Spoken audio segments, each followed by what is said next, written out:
Mercatoria and NIU ВШЭ. And yourselves? My name is Lydia Katarina.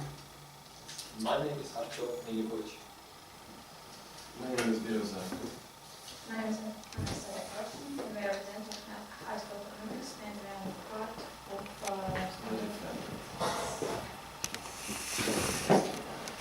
May we provide the tribunal with information how we on the procedure we can present our claims? Yes, please. So you agreed on some aspects of the procedure. Yes, not all. Yeah. We decided that the first jurisdictional issues were by the respondent, and then the claimant will ask, will argue on them, and then the claimant will present its issues on the merits, and then the respondent will address the issues on the merits. However, we have discrepancies regarding the rebuttal and surrebuttal, and the claimant suggests that the rebuttal to be after the procedural and substantial issues. After each part. No, the claimant suggests not after each part, but after all the procedural parts in issues on the merits. And as long as we think it would be reasonable to close the procedural issue and then the Substantive issues. issues. Will be more comfortable for our On the other hand, we consider that it would be for us more comfortable to divide our time of rebuttal for addressing the procedural issues or substantial issues. So maybe we will consider that it's not necessary to spend 1 minute for jurisdictional issues and the whole time for substantial issues. And so that's the first question that you have for the tribunal.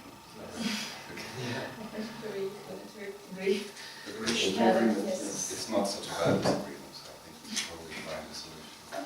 In any event, you'll have the same amount of time in any event. So, well, if I can just consult the tribunal members for 2 minutes. Sure. And you can stay. It's okay.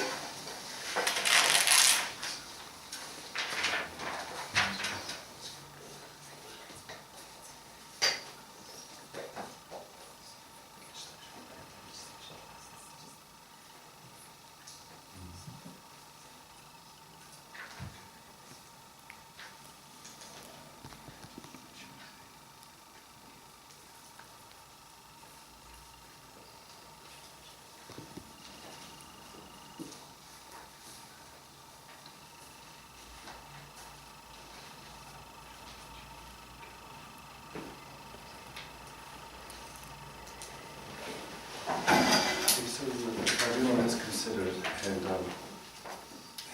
has decided that we will divide the sections.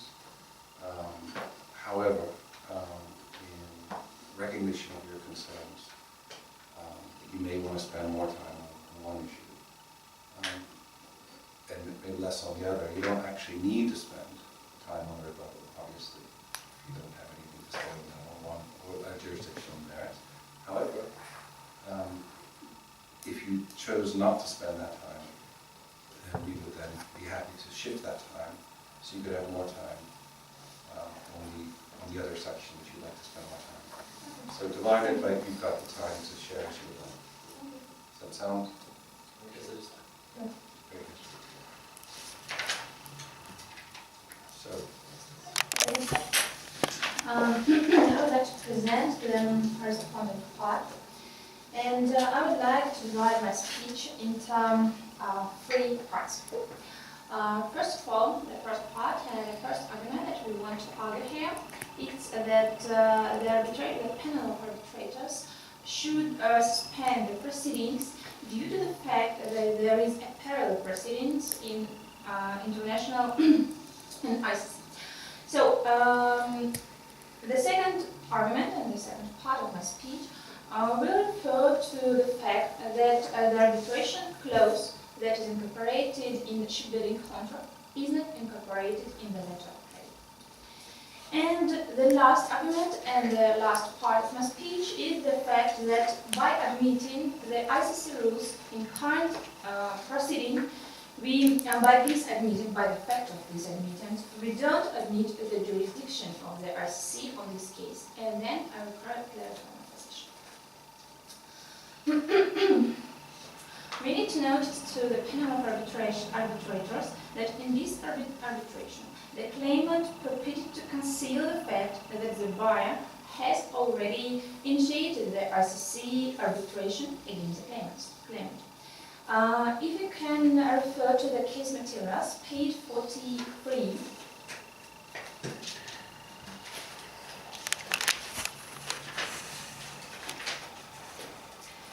There is an evidence that on the 25th of March 2016, the buyer filed a request for arbitration against ВШЭ, and the number of this case is 1998.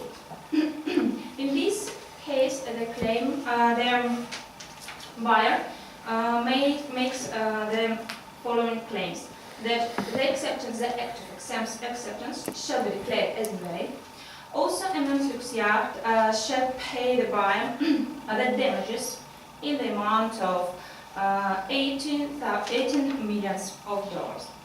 And that also they take into account that sets off for the remaining 15% of the purchase price, and finally they want to get $7 million. Due to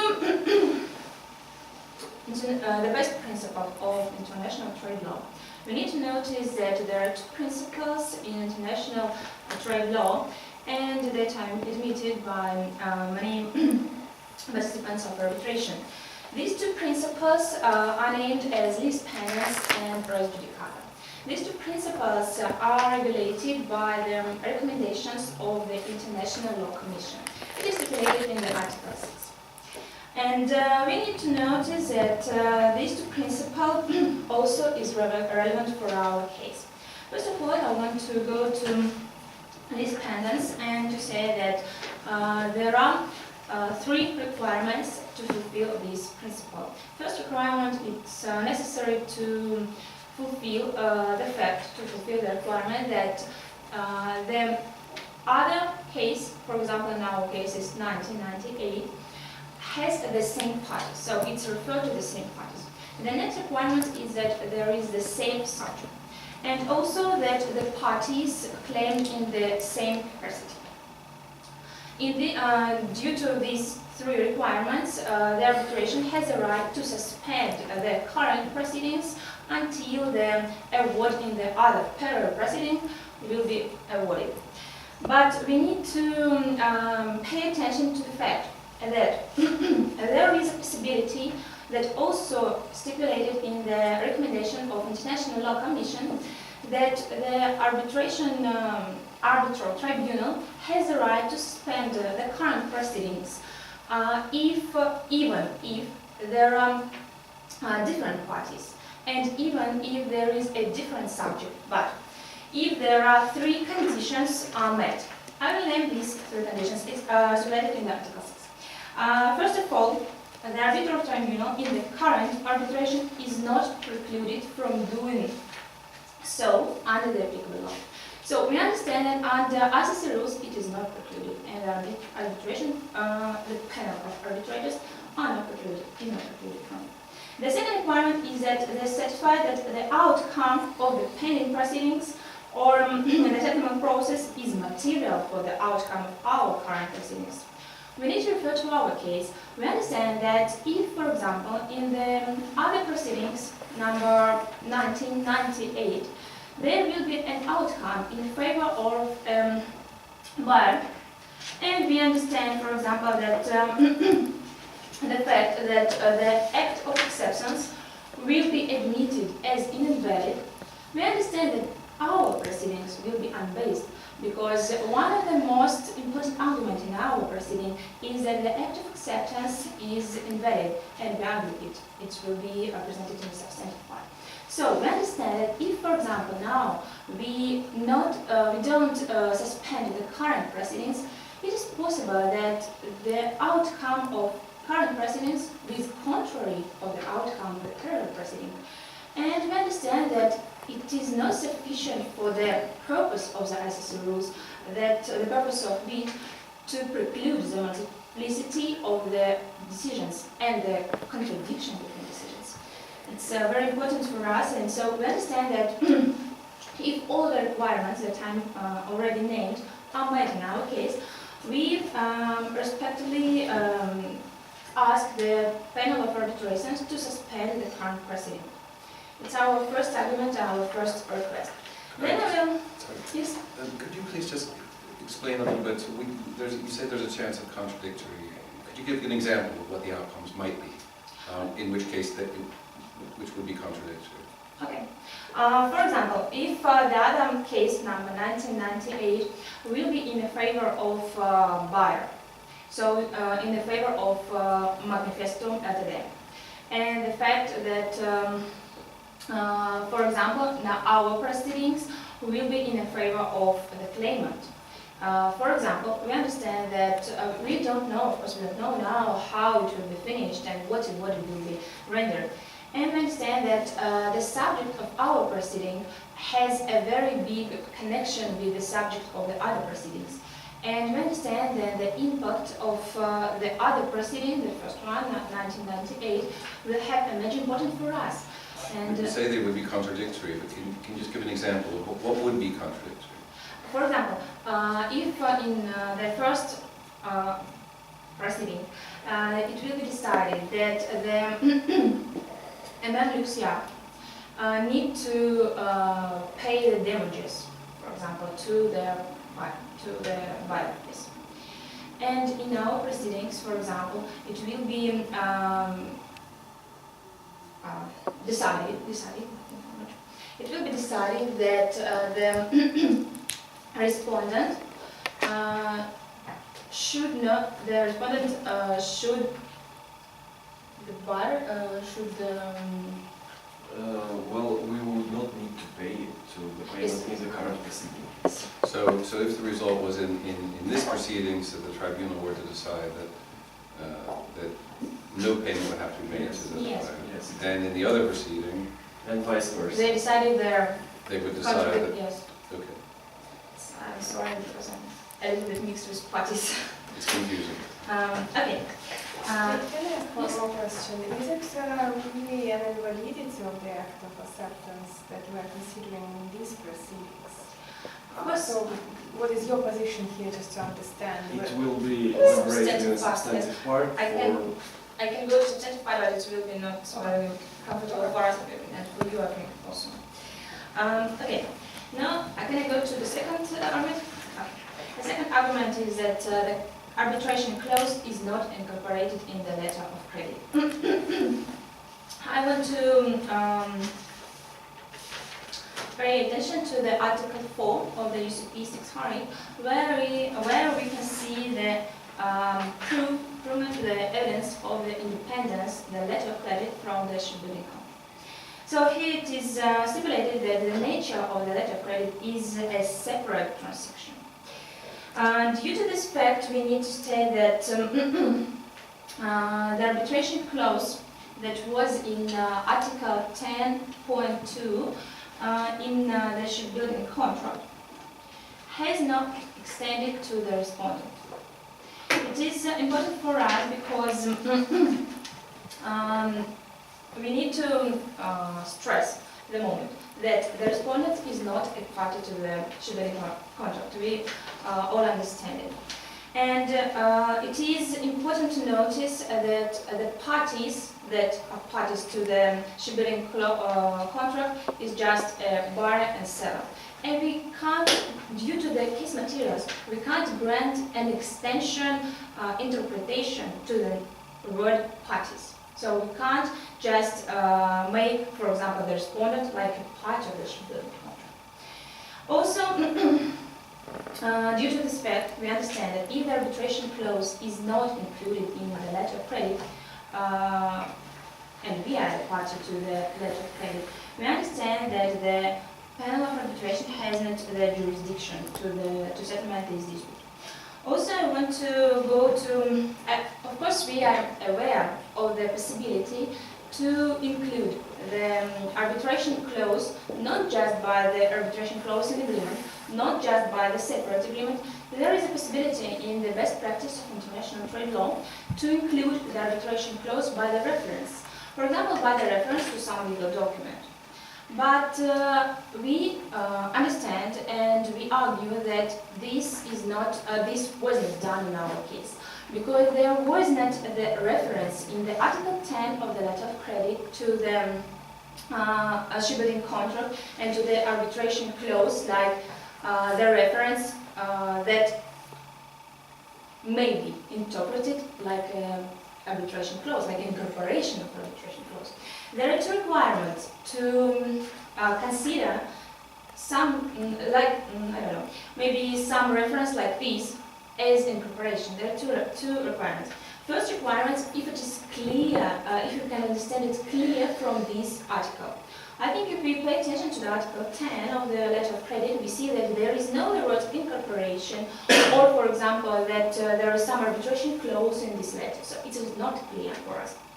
And the next requirement, the next condition is that... Sorry, how is it not clear? From the letter of credit. Yes. From the, What precisely is not unclear? there is no the words that the arbitration clause from the shipbuilding contract is incorporated. Of course, we can see there the phrase that the shipbuilding contract has full effect for the letter of credit. Of course, we agree that it is important for us, but let's just take it in common sense. For example, if we take in account that the shipbuilding contract as a whole contract has a full effect for us, so we need to deliver a yacht, we need to produce a yacht, we need to pay all damages. It's really strange to interpret such article like this. And So are you asking the tribunal then therefore to interpret, to give no meaning to the words to full effect? I think that we can have, of course we need to give a meaning here, and understand this meaning as like there is no limit by issuing the letter of credit. The buyer, Mr. Avazov, as the president of the representative of the Manifesto Ltd, hasn't limited any rights that were stipulated in the shipbuilding contract. So by giving a full effect, he just making the guarantee that the parties to the contract were not limited in some rights.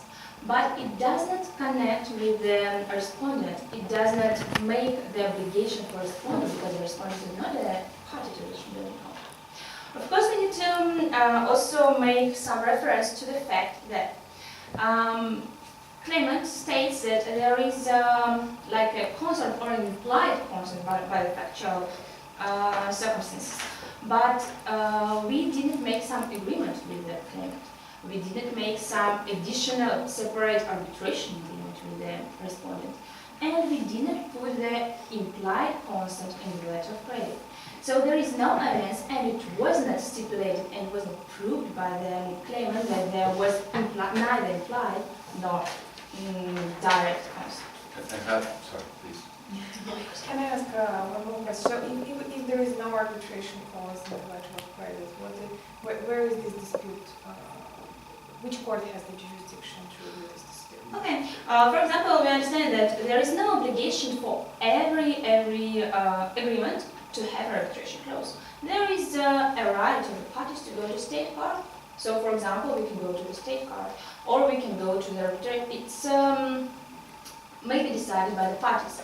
It's not obligatory to the parties to have the arbitration clause. And it's important. There is important fact that, for example, the fact that there is no arbitration clause didn't make it obvious that we need to take arbitration clause from the shipbuilding contract. It is not obligatory to have the arbitration clause. But don't you think that if you go to a state court and the letter of credit is sufficiently connected with the shipbuilding contract, I would say, we would have contradictory results, because with the arbitration generally in the state courts are two different resolution bias. And looking from the point of view of efficiency, this may look... I understand, but we know that there are another proceedings, and for example, the claim between the buyer and sellers is subject to the proceeding between the in arbitration. May I please? Well, the claimant didn't make any suggestions. example, whether we need to go to a state court, or we can just say that the arbitration clause from the shipbuilding contract is incorporated. So we need to go to the ICC. No suggestions for me. Maybe we can decide it. For example, we We are open for a conversation. Yes, of course, and we are aware that we can make some arbitration agreement after the dispute arises. So we can decide this question. And can I go to the third and last argument? Okay, and when we know we making the statement that we accept ICC rules in our proceeding, but we need to notice that by making admit these rules, we not admit the ICC jurisdiction here. It's just like a remark because to clarify our position.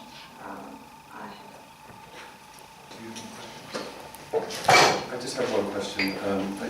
Given that, as you say, the two arbitrations are between different parties, then how, and given that you're asking suspension of this proceedings pending the outcome of the other proceedings, would you then, how would you deal with issues of confidentiality between the two proceedings? Between the other proceedings and our proceedings. Precisely. I mean, the other proceedings are confidential, so. Yes, and So how would you introduce the outcome of the other proceedings or any finding in the other proceedings in these proceedings? I think that there is an important fact that, for example, we understand that the other decision is not obligatory for our proceedings, but I think that it will have some important, some major importance, because by final award of the other proceedings, we will have some facts that already will be proved by the final award of the other proceeding. But we won't be able to introduce those in these proceedings given the confidentiality of those proceedings, will you? Yes, but we, because the parties are connected, we will understand, for example, that the final award was given to buyer or to seller. And maybe, not maybe, but we can use, for example, some kinds of, some evidence of awards and some facts that will be proved there, and the final award, it will depend. So I think that after the final award will be granted in the parallel proceeding, we will come back to this proceeding, for example, and we can use the outcome of it, but not just like facts that will be confidentially closed in the proceedings.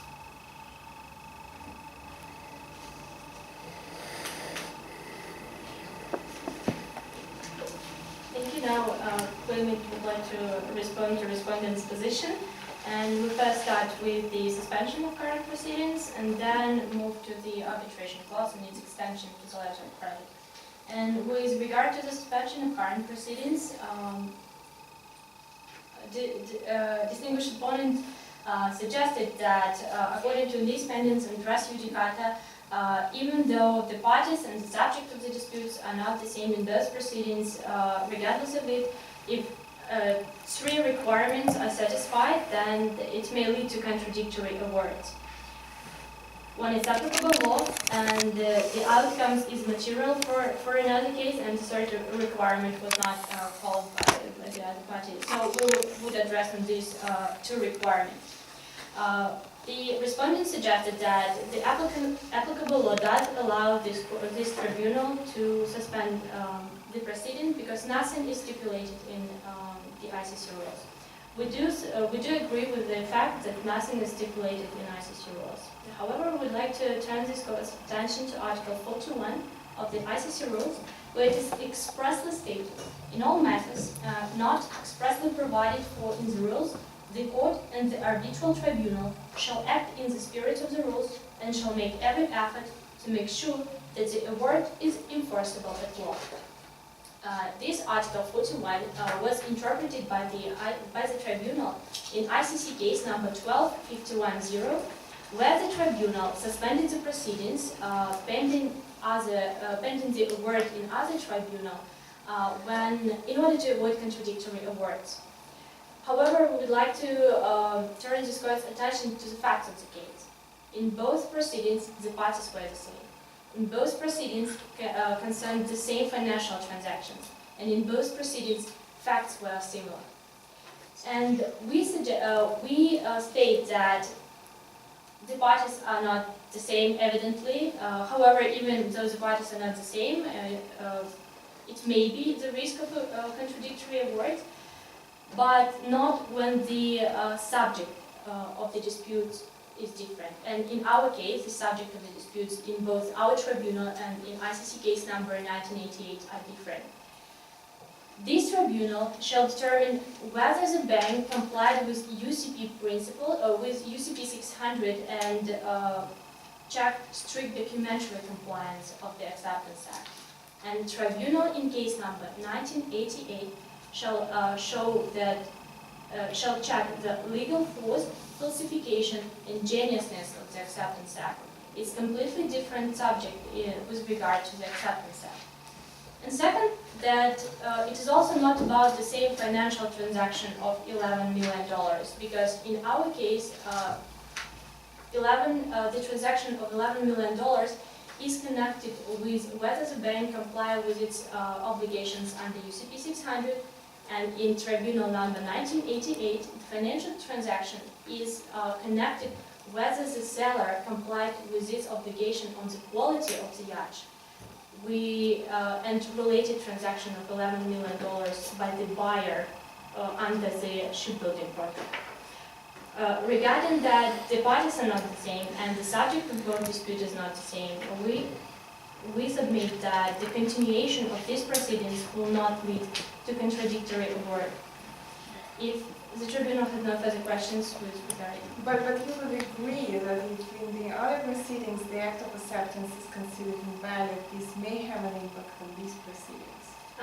No, Ms. Arbitrator, we do not agree with this because the validity of act of acceptance will influence the obligation of the buyer to pay under the shipbuilding contract. And here it is irrelevant for this court whether it was falsificated or not. What relevant is whether the bank checked only strict documentary compliance under the UCP 600. Therefore, it will not affect these proceedings.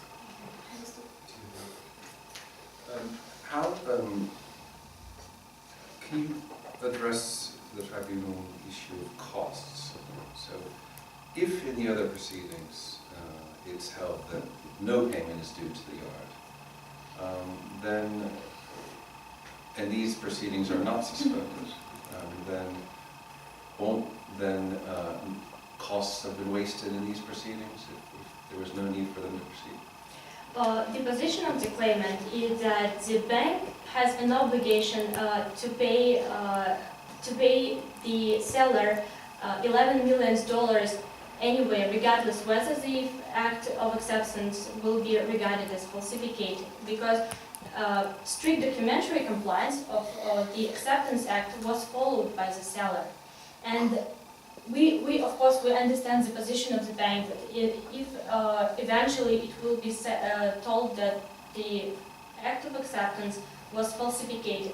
However, in this regard, we consider it should not influence these proceedings because then the bank should have the right of redress with regard to the buyer and ask from the buyer this $11 million. And it shall not be within the scope of these arbitration proceedings. May I proceed with the argument on arbitration clause? Thank you very much. With regard to the arbitration clause argument, we submit that the arbitration clause is extended upon the parties in the present proceedings, namely the Lex Limited, the claimant, and the bank, the respondent. And the reason for this is first that the reason for this is Article 7, paragraph 6 of the UNCITRAL model law, which states that the reference in a contract to any document containing an arbitration clause constitutes an arbitration agreement in writing, provided that the reference is such as to make clause a party of the contract. And We submit that the core issue of this arbitration is the interpretation of paragraph 10 of the letter of credit, and we kindly invite you to read it once again.